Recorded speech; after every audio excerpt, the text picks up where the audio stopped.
नमस्कार। चैनल ज्योतिष आपके लिए में आपका स्वागत है। मैं श्री राम स्वामी। आज हम चर्चा करेंगे यंत्रों के बारे में। यंत्रों के बारे में एक संक्षिप्त चर्चा करेंगे। भगवान शिव ने पार्वती जी से कहा है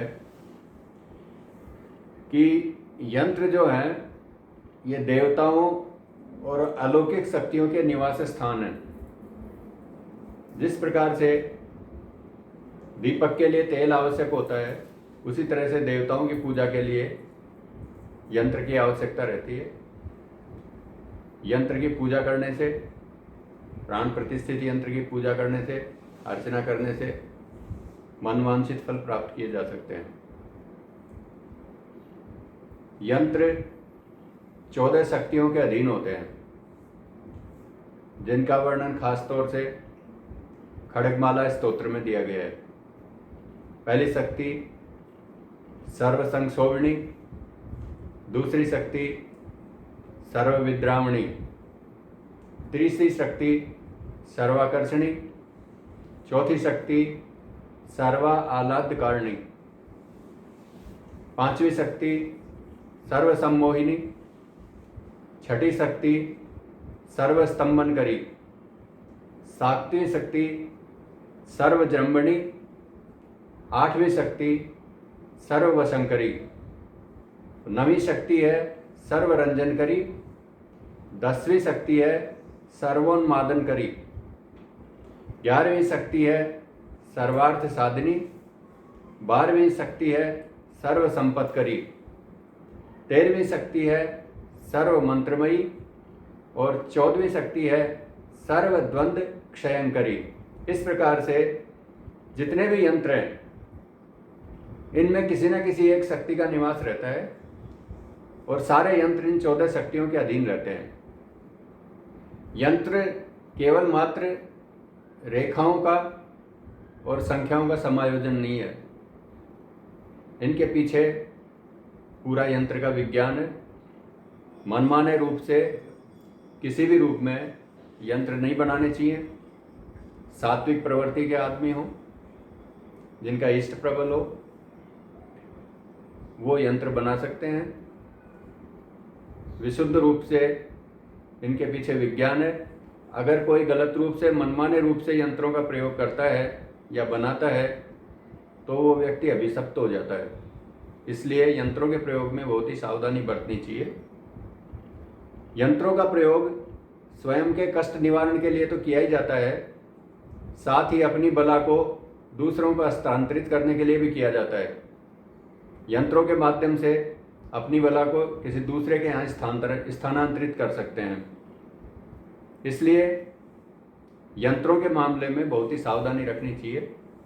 हम आपको आज एक छोटे से यंत्र का परिचय करा रहे हैं जो असाध्य रोगों का निवारण कर सकता है। जिन व्यक्तियों को बीमारी पकड़ में नहीं आती है, सारे जांच करवाने के बाद भी कोई बीमारी सामने नहीं आती है, लेकिन फिर भी व्यक्ति बीमार रहता है, ऐसे व्यक्तियों को इस यंत्र से बहुत ही लाभ मिलता है।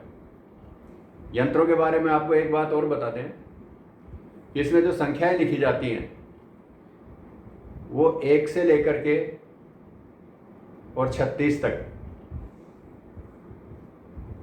36 से ऊपर कोई संख्या का प्रयोग यंत्र में नहीं किया जाता है।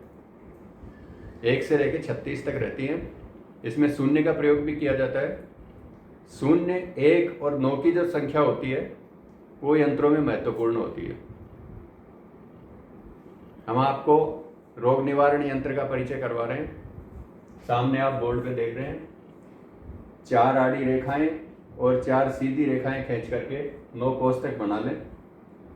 9 कोष्ठक में 9 जगह 3-3 की संख्याएं लिख दें। इनके चारों तरफ ओम लिखें। ये यंत्र सिंदूर को घी में या चमेली के तेल में घोल करके और पीपल के पत्ते के ऊपर बनाया जाता है। कोई भी व्यक्ति जो इस यंत्र को बनाए प्रातःकाल स्नान करे स्नान करके शुद्ध होकर के पीपल का पत्ता तोड़ करके लेके आए, किसी से बोले नहीं, ला करके और उसको गंगा जल से धो करके, गंगा जल के अभाव में शुद्ध जल से उसको धो करके उसके ऊपर सिंदूर से इस यंत्र का निर्माण करें और इस यंत्र को लाल धागे से बांध करके और रोगी के गले में पहना दें। अगर गले में नहीं पहनाए तो इस यंत्र को लाल कपड़े में लपेट करके रोगी के सिराने तकिए के नीचे रख दें। आप देखेंगे रोगी धीरे धीरे स्वस्थ होने लगता है। ऐसे रोगी जिनका बुखार नहीं जा रहा हो, जिनका रोग पकड़ में नहीं आ रहा हो, उनके लिए ये यंत्र बहुत ही कारगर है। इस यंत्र में 3 की जो संख्या है, ये हमारे शरीर में वात, पित्त और कफ की प्रतीक है। वात, पित्त और कफ, इन तीनों में से किसी एक के दूषित होने से रोग होता है और इसका सही ढंग से समायोजन हो सके इसलिए 3 की संख्या लिखी गई है। 9 जो कोष्ठक हैं, ये हमारे शरीर के 9 द्वार हैं। कोई भी रोग जो प्रवेश करता है हमारे शरीर के इन्हीं द्वारों से प्रवेश करता है, इसलिए 9 द्वारों में 3-3 की संख्या का समायोजन किया गया है। ये चारों दिशाओं हैं, चारों दिशाओं में ओम की स्थापना की गई है।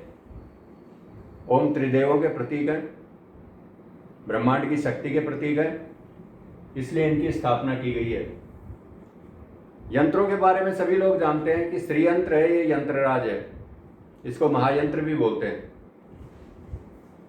इनको गले में धारण नहीं कर सकते, इनको धातु में बनवा करके या भोजपत्र के ऊपर बनवा करके विधिवत रूप से इनकी प्राण प्रतिष्ठा करके और इनकी पूजा की जाती है, जिससे अभिष्ट फल प्रदान करते हैं। कुछ यंत्र ऐसे होते हैं जो गले में धारण किए जाते हैं, जैसे ग्रहों के 9 ग्रहों के यंत्र हैं, ये गले में धारण किए जा सकते हैं। भूत प्रेतादिक बाधाओं को दूर करने के लिए जो यंत्र होते हैं वो भी गले में धारण किए जा सकते हैं। लेकिन कुछ महायंत्र ऐसे होते हैं, जैसे श्री यंत्र हो गया, बगलामुखी यंत्र हो गया, हरिद्रा गणपति यंत्र हो गया, बहुत से यंत्र हैं जो महायंत्र हैं। इनकी विधिवत स्थापना करके, पूजा करके और स्थापित किया जाए तो यह अभिष्ट फल प्रदान करते हैं।